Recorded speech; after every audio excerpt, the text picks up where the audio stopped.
ರಾಯಚೂರು ತಾಲೂಕಿನ ದೇವಸಗೂರು ಗ್ರಾಮದ ಸರ್ಕಾರಿ ಪ್ರೌಢಶಾಲೆ 2013-2014ನೇ ಸಾಲಿನ ಎಸ್ಎಸ್ಎಲ್ಸಿ ವಿದ್ಯಾರ್ಥಿಗಳ ಹೊತ್ತಿಯಿಂದ ಗುರುವಂದನ ಹಾಗೂ 11ನೇ ವರ್ಷದ ಸ್ನೇಹ ಸಮಗ ಮಹೋತ್ಸವ ಕಾರ್ಯಕ್ರಮ ಮಾಡಲಾಯಿತು. ಕಾರ್ಯಕ್ರಮದ ಅಧ್ಯಕ್ಷತೆಯನ್ನು ಶಾಲೆಯ ಮುಖ್ಯ ಗುರುಗಳಾದ ಸುಶೀಲಾ ಅವರು ವಹಿಸಿದರು. ಗುರುವಂದನಾ ಕಾರ್ಯಕ್ರಮದ ಅಂಗವಾಗಿ ಶಾಲೆಯ ಆವರಣದಲ್ಲಿ ಸಸಿಗಳನ್ನು ನೀಡಲಾಯಿತು. ಕಾರ್ಯಕ್ರಮದಲ್ಲಿ ಮುಖ್ಯ ಅತಿಥಿಗಳಾಗಿ ಚಾಮನಗರದ ಶಾಲೆಯ ಉಪನ್ಯಾಸಕರಾದ ರಾಧಾಕುಮಾರಿ ಎಂಕೆ ಅವರು ವಹಿಸಿ ವಿದ್ಯಾರ್ಥಿಗಳು ಮತ್ತು ಹಳೆ ವಿದ್ಯಾರ್ಥಿಗಳನ್ನು ಉದ್ದೇಶಿಸಿ ಮಾತನಾಡಿದರು.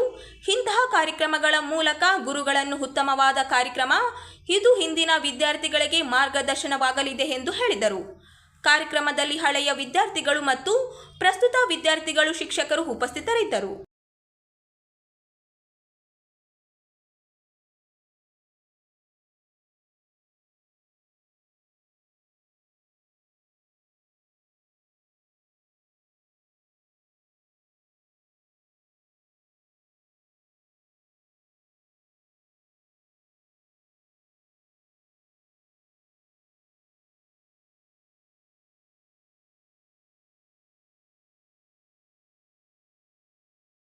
ಅನ್ನದಾನ, ಭೂಮಿ ದಾನ ಸೇರಿದಂತೆ ಹಲವು ದಾನಗಳು ಹಿಂದೂ ಸಮಾಜದಲ್ಲಿ ಶ್ರೀಮಂತವಾಗಿದ್ದು ಎಲ್ಲ ದಾನಗಳಿಗಿಂತ ರಕ್ತದಾನ ಶ್ರೇಷ್ಠವಾಗಿದೆ.